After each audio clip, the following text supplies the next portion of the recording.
Y en este caso, bueno, primero agradezco a la magistrada Soto por esta radiografía que nos ha dado de la realidad en torno a los resultados electorales o cómo los votos emitidos por la ciudadanía siguen sin traducirse en los efectos que desde la perspectiva de género que ha expuesto eh, se desearían para la igualdad en el ejercicio de los cargos públicos por elección. Sin embargo, en este caso, lo que también nos ha mostrado la magistrada Soto en Jalisco, el Congreso del Estado, por ejemplo, sí a través de las acciones afirmativas que están diseñadas en el andamiaje electoral estatal y las políticas de paridad total han tenido resultados. Tratándose de los ayuntamientos, las elecciones ordinarias dieron los resultados que nos han expuesto. Y seguramente este análisis, sus reflexiones que comparto, sin duda, en mucho darán lugar a una evaluación futura sobre cómo están operando los mecanismos de paridad total. Ahora, estamos en un caso concreto de elección extraordinaria, es decir, no se trata ya de el diseño o el andamiaje que ordinariamente encontramos en los procesos electorales. Y en ese sentido, de manera respetuosa, no comparto la propuesta que nos han expuesto y que la magistrada Soto ha razonado como lo ha hecho. Ahora, yo estimo que la medida afirmativa emitida por el Congreso de Jalisco en la convocatoria al proceso de elección extraordinaria de San Pedro Tlaquepaque no está justificada en el contexto en el que se está resolviendo esta elección extraordinaria. ¿Por qué? Porque esta decisión del Congreso del Estado se altera los procedimientos y las formalidades previstas en el proceso ordinario de elección. Y aquí, como ya se ha dicho, la controversia se centra en determinar la validez de esta medida del Congreso local que pretende garantizar de manera exclusiva la participación de mujeres en una elección extraordinaria. Ahora, desde la perspectiva de género, podríamos hacer un análisis. Sin embargo, también en la materia electoral tendremos que buscar el equilibrio entre esta perspectiva y la integridad electoral de los resultados y de la competencia. Como ustedes recordarán, en el caso especial de la elección de San Pedro Tlaquepaque, la elección ordinaria fue anulada precisamente porque la sala superior, una mayoría, encontró que se alteraba la integridad de los resultados. Ahora estamos ante una definición sobre las reglas que determinan quiénes pueden participar como candidaturas. La medida afirmativa nos sugiere que sean exclusivamente mujeres. Esto en condiciones ordinarias daría lugar a una discusión más amplia, pero en caso de una elección extraordinaria, como expondré, refleja desde mi perspectiva una medida que sí altera la integridad electoral de la equidad en esta brevísima contienda que tendrá campañas durante 10 días y que puede traducirse en la afectación también desde la perspectiva de integridad electoral al resultado. ¿Por qué? Porque no todos los contendientes iniciarían en el kilómetro cero. Digamos, analógicamente, si solo se pueden registrar mujeres que ya participaron y que llegaron al final de la elección extraordinaria, ellas están iniciando en el kilómetro 32. Y el resto de partidos políticos que postularon candidatos hombres, al tener que cambiar por candidaturas nuevas de mujeres, estarían iniciando en el kilómetro cero en la contienda que tendría una competencia de 10 días. Por supuesto, esto es desde una visión que únicamente atiende la equidad de este proceso extraordinario. Los procesos extraordinarios sin duda se suscitan por la necesidad de repetir el proceso electoral ordinario anulado por irregularidades sustanciales graves y determinantes, de tal forma que la elección extraordinaria que se realiza en la medida de lo posible debe ser conforme a las condiciones en que se llevó a cabo la elección extraordinaria para garantizar el sufragio de la ciudadanía como debió ocurrir originalmente y que se tradujera en la validez de la elección. A su vez, considero relevante mencionar como criterio orientador la acción de inconstitucionalidad 28 de 2005, resuelta por el Pleno de la Suprema Corte de Justicia de la Nación, en la que se determinó que los procesos electorales extraordinarios deben realizarse conforme a los mismos lineamientos que el proceso ordinario, sin contravenir ni restringir alguna norma electoral. Únicamente se diferencia porque su preparación y ejecución debe ser expedita. Es cierto que hay situaciones que no permiten la implementación irrestricta de todas las reglas del proceso ordinario. Sin embargo, en el presente caso, en la legislación electoral de Jalisco, sí hay una obligación legal de apegarse en la medida de lo posible a las reglas que rigieron la elección ordinaria, por lo que no deben implementarse medidas novedosas a las aprobadas por la autoridad administrativa electoral en el inicio del proceso comicial. En mi opinión, la propuesta que se nos presenta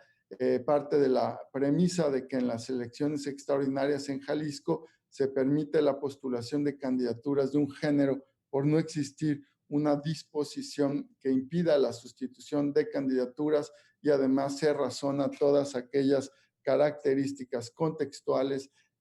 y de discriminación histórica o estructural que tienen las mujeres en el acceso al poder público. Sin embargo, esta medida, como he dicho, generaría una condición de inequidad, de hecho, entre las propias mujeres. ¿Por qué? Porque quienes ya fueron candidatas iniciarían con una posición de ventaja frente al electorado por su posicionamiento que realizaron en las elecciones ordinarias frente a las nuevas candidaturas de mujeres que sustituyendo a los candidatos hombres de la contienda ordinaria tendrían que empezar de cero en una campaña que durará 10 días. Además, en términos de las reglas, en el artículo 33 de la ley electoral local se prevé que cuando el Congreso del Estado convoque a elecciones extraordinarias, no puede restringirse en modo alguno los derechos reconocidos en el orden jurídico electoral, ni alterarse los procedimientos electorales y las reglas para ellas previstos. Así se establece que el decreto que expida el Congreso del Estado en caso de elecciones extraordinarias no podrá restringir los derechos que la Constitución Política de los Estados Unidos Mexicanos del Estado y las leyes respectivas y el Código Electoral otorgan a la ciudadanía, a los candidatos, candidatas y partidos políticos. Esto no implica que las candidaturas deban irrestrictamente mantenerse, sino que las sustituciones deben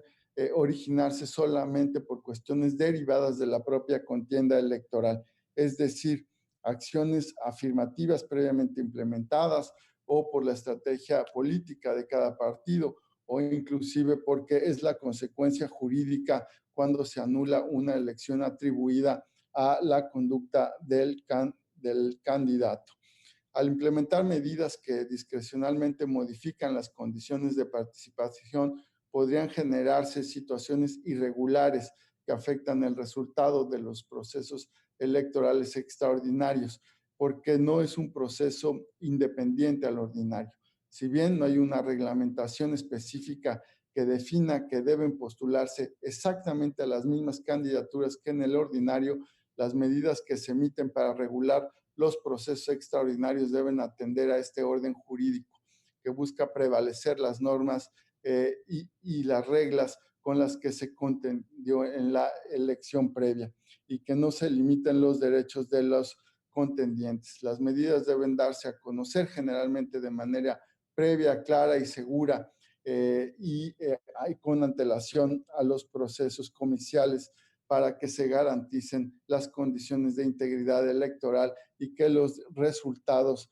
también gocen de esa legitimidad. Por tanto, las medidas emitidas en la elección extraordinaria deben ser coherentes con aquellas que rigieron el proceso ordinario, para así cumplir con la finalidad de la elección extraordinaria, que es únicamente subsanar los errores o las irregularidades graves que motivaron la nulidad de la elección. Por lo anterior, considero que en el presente caso no se justifica la adopción de una acción afirmativa como medida adicional que no fue aprobada o aplicada en la elección ordinaria. Ahora bien, reconozco que la medida afirmativa emitida por el Congreso del Estado de Jalisco pretende potencializar la presencia de mujeres en los ayuntamientos, o concretamente en este ayuntamiento de Tlaquepaque. Sin embargo, como ha sostenido esta sala superior en diversos precedentes, la emisión de una medida afirmativa no puede vulnerar injustificadamente otros principios que rigen la elección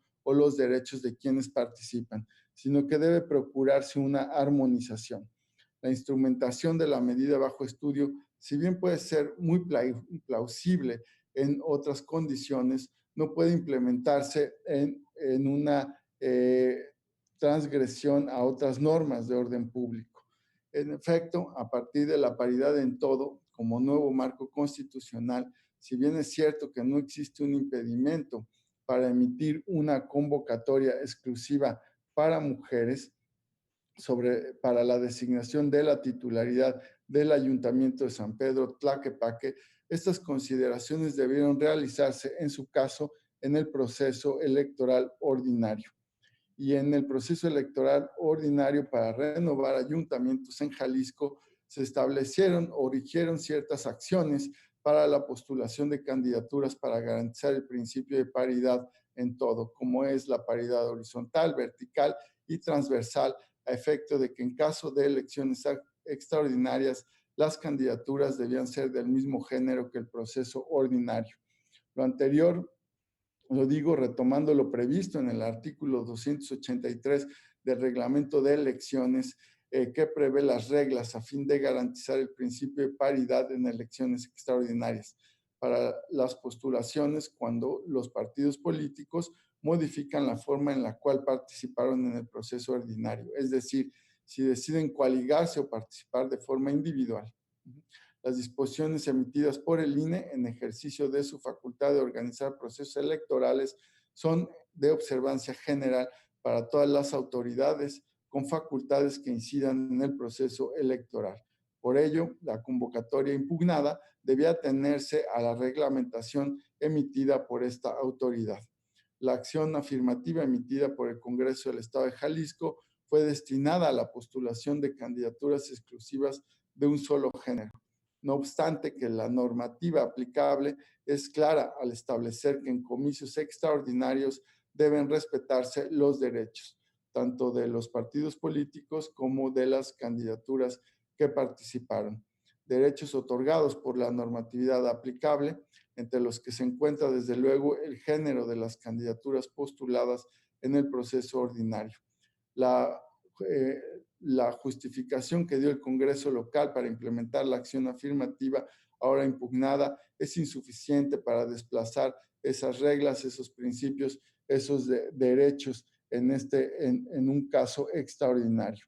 Y es que, en efecto, el hecho de que en los 25 ayuntamientos solo se hubiera elegido a una mujer, esto es resultado de los votos y del andamiaje electoral que rigió en la elección ordinaria, lo cual incluye reglas para la postulación paritaria y para garantizar en la medida de las preferencias electorales la paridad en todo. Por ello, si bien la medida adoptada por el Congreso local tiene un fin constitucionalmente válido, lo cierto es que en este caso concreto vulnera principios y derechos constitucionales. ¿Por qué? se aparta de las reglas paritarias ya previstas para las elecciones ordinarias y extraordinarias. Y dos, transgrede de forma desproporcionada los principios constitucionales de certeza y de equidad en la contienda al crear una situación jurídica diversa a la que todos los actores políticos conocieron en su oportunidad durante el desarrollo del proceso electoral ordinario y a partir de las cuales diseñaron sus estrategias políticas y sobre todo hicieron en un primer momento su postulación de candidaturas. Lo cual de igual manera implica una afectación al principio de autodeterminación de los partidos políticos. Y esta medida también entra en tensión con los principios constitucionales de certeza, seguridad jurídica, pues desde el proceso ordinario ya existían reglas para garantizar el principio de paridad de género en elecciones extraordinarias. Y fue a partir de estas directrices que los partidos políticos diseñaron sus estrategias de participación y postulación de candidaturas, no solo en el municipio de San Pedro Tlaquepaque, sino en todos los ayuntamientos del estado de Jalisco. Es por esto que considero que la aplicación de la acción afirmativa impugnada sí transgrede el derecho de autodeterminación de los partidos políticos y el principio de equidad en la contienda. Además, la medida impugnada afecta el ejercicio de los derechos de participación política de los ciudadanos que se postularon como candidatos en el proceso ordinario, quienes durante dicho proceso ya presentaron a los electores sus propuestas de campaña e inclusive recibieron votos durante la jornada electoral celebrada el pasado mes de junio, con la aclaración de que al final se declaró la nulidad de la elección respectiva por la intervención ilegal de un agente externo. Por ello, considero que no es válido obligar a los partidos políticos que en el proceso electoral ordinario participaron con candidatos hombres a postular ahora a una candidatura mujer y contar únicamente con 10 días de campaña para presentar esa candidatura y los postulados o propuestas electorales ante la ciudadanía, porque ello generaría un desequilibrio en contraste con las candidatas que fueron postuladas y realizaron campaña en el proceso ordinario. Por estas razones, estimo debe revocarse la sentencia impugnada emitida por la Sala Regional con sede en Guadalajara y en consecuencia dejar insubsistentes los puntos primero y segundo de la convocatoria impugnada que establecen la medida afirmativa, así como modificarse los artículos 8 y 34, inciso A, fracción primera de los lineamientos, de tal forma que los partidos políticos estén en posibilidad de registrar sus candidaturas sin alguna restricción en términos de género. Ello para dar efectividad, efectividad a esta propuesta, considero que el plazo para el registro de candidaturas debe extenderse hasta el 1 de noviembre, hasta el día de hoy. Esto es, hay que modificar el plazo de registro para quedar del 29 de octubre al 1 de noviembre, así como vincular al OPLE para que cumpla con la previsión de resolver a más tardar el 2 de noviembre sobre la procedencia de solicitudes de registro de candidaturas. Esto a fin de cumplir con los plazos previstos en el calendario para la elección extraordinaria del municipio de San Pedro Tlaquepaque, Jalisco, y así privilegiar que todas las candidaturas inicien el periodo de campaña el próximo 3 de noviembre. En conclusión, votaré en contra del proyecto por las razones que he expuesto y con los efectos también que he precisado. Es cuanto.